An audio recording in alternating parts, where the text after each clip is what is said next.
মৰমৰ ছাত্ৰ ছাত্ৰীসকল ক্লাছ টিউটৰ ইউটিউব চেনেল তোমালোকক সকলোকে স্বাগতম জনাইছোঁ।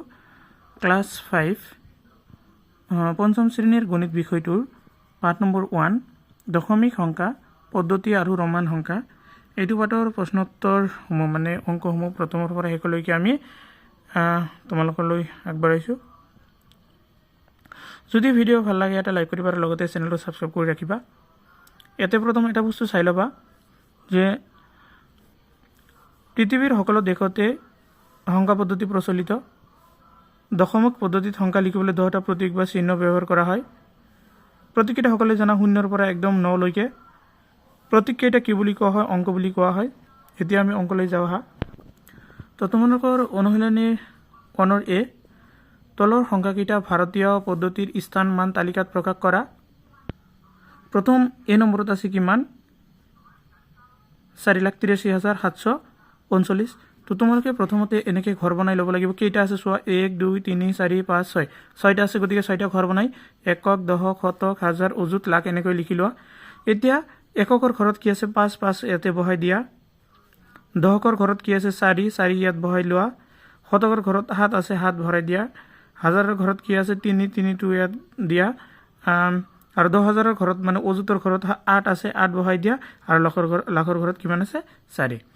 তাৰপিছত বি নম্বৰত আছে 12,36,356। গতিকে সংখ্যা কেইটা আছে? 3 2 5 7 7টা আছে, 7টা ঘৰ বনাই লোৱা। একক, দশক, শতক, হাজাৰ, অযুত, লাখ, নিযুত মানে 7টা আছে, 7টা বনাই দিয়া হৈছে। গতিকে এককৰ ঘৰত 6 আছে, 6 দিয়া। দশকৰ ঘৰত 5 5 ইয়াত ভৰাই দিয়া। শতকৰ ঘৰত 3 আছে, 3 দিয়া। অযুতৰ ঘৰত হাজাৰৰ ঘৰত 6 আছে, 6 দিয়া। অযুতৰ ঘৰত 3, লাখৰ ঘৰত 2 আছে আৰু নিযুত অৰ্থাৎ 10 লাখৰ ঘৰত কিমান আছে? 1 আছে। তাৰপিছত চি নম্বৰটো আছে একক, দশক, শতক, হাজাৰ, অযুত, লাখ, নিযুত, কোটি। 4,65,65,637। 8টা আছে, গতিকে 8টা ঘৰ দিয়া।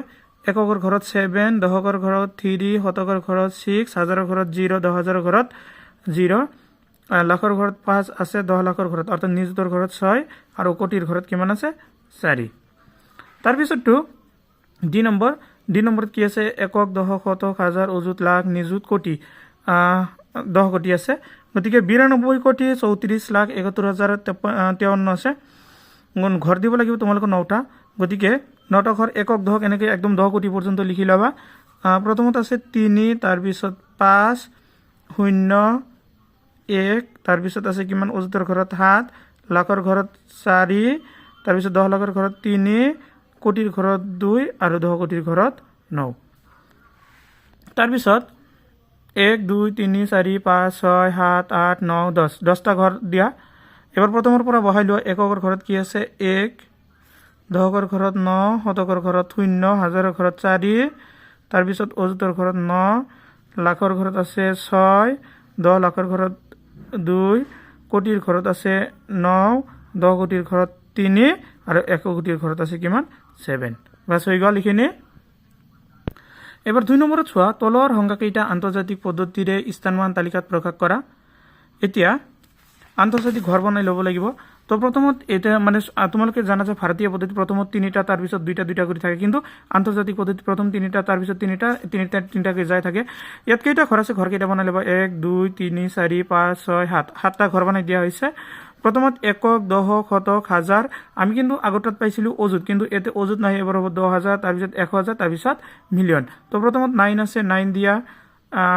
দশকৰ ঘৰত 8, শতকৰ ঘৰত 9, হাজাৰৰ ঘৰত 6, 10,000ৰ ঘৰত 5, তাৰপিছত 1,000ৰ ঘৰত 8 আৰু মিলিয়নৰ ঘৰত 3। তাৰপিছত বি নম্বৰ 56,733,888 আছে। গতিকে এনেকৈ লিখি ল'বা। এককৰ ঘৰত কি আছে? 8, দশকৰ ঘৰত 8, শতকৰ ঘৰত 8, হাজাৰৰ ঘৰত আছে 3, 10,000ৰ ঘৰত 3, 1,000ৰ ঘৰত 7, মিলিয়নৰ ঘৰত আছে 6 আৰু 10 মিলিয়নৰ ঘৰত আছে কিমান? 5। চি নম্বৰটো 1 2 3 4 5 6 7 8 9 হিচাপ কৰি 9টা ঘৰ বনাই দিয়া হৈছে। এতিয়া এককৰ ঘৰত চোৱা 5, দশকৰ ঘৰত কিমান আছে? 2, শতকৰ ঘৰত 1টো বহাই আছে। হাজাৰৰ ঘৰত কিমান আছে? 8, 10,000ৰ ঘৰত 3 আৰু 1,000ৰ ঘৰত 9।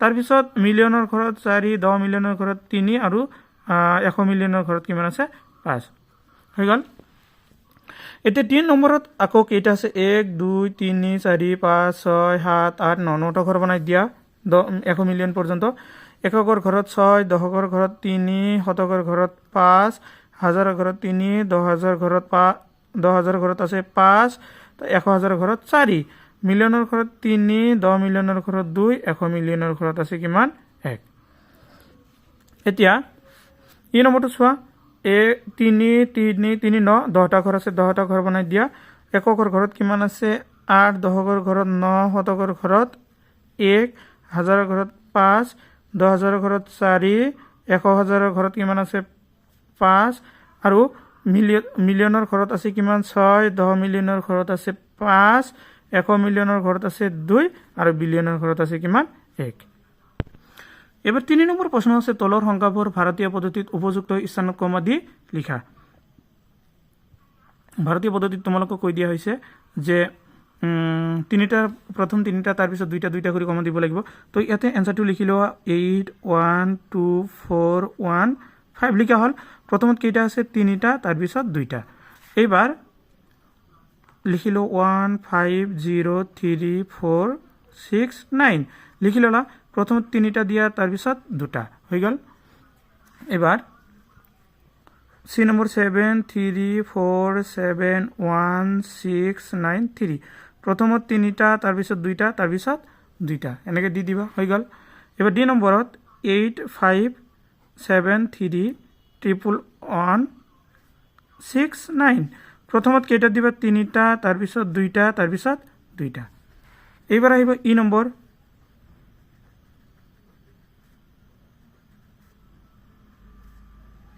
বাস প্ৰথমত তিনিটা দিয়া তাৰপিছত দুইটা এবাৰ তলৰ সংখ্যাবোৰ আন্তৰ্জাতিক পদ্ধতিত উপযুক্ত স্থানত কমা দি লিখা আন্তৰ্জাতিক পদ্ধতি তোমালোকে সকলোৱে জানা সবকেইটা তিনিটা ঘৰৰ পিছত কি দিবা কমা দিবা ইয়াতে 5 6 7 3 3 8 প্ৰথমত তিনিটা ইফালে তিনিটা আছে গতিকে আগত আৰু দিয়াৰ প্ৰয়োজন নাই ইয়াতে লিখা বি নম্বৰটো 4 8 3 7 4 5 1 হৈ গ'ল প্ৰথমত তিনিটা তাৰপিছত তিনিটা সি নম্বৰত আছে 1 2 3 6 3 5 6 9 লিখিলা প্ৰথমত তিনিটা দিয়া তাৰপিছত হিসাব কৰি আৰু তিনিটা আৰু ইফালে যেহেতু দুইটা আছে দিয়াৰ প্ৰয়োজন নাই ডি নম্বৰটো আছে 3 8 5 6 9 8 9 3 7 দি দিছা প্ৰথমত তিনিটা তাৰপিছত তিনিটা ইফালে আৰু তিনিটা আছে তিনিটাৰ আগত সংখ্যা নাই যাৰ কাৰণে আৰু দিয়াৰ প্ৰয়োজন নাই এইবাৰ 2 2 5 7 3 1 8 8 2 4 হিসাব কৰি তিনিটা দিয়া তাৰপিছত 1 2 তিনিটাৰ আগত দিয়া এবাৰ আৰু 1 2 3 বাস হৈ গ'ল 4 নম্বৰ প্ৰশ্ন উত্তৰ কমপ্লিট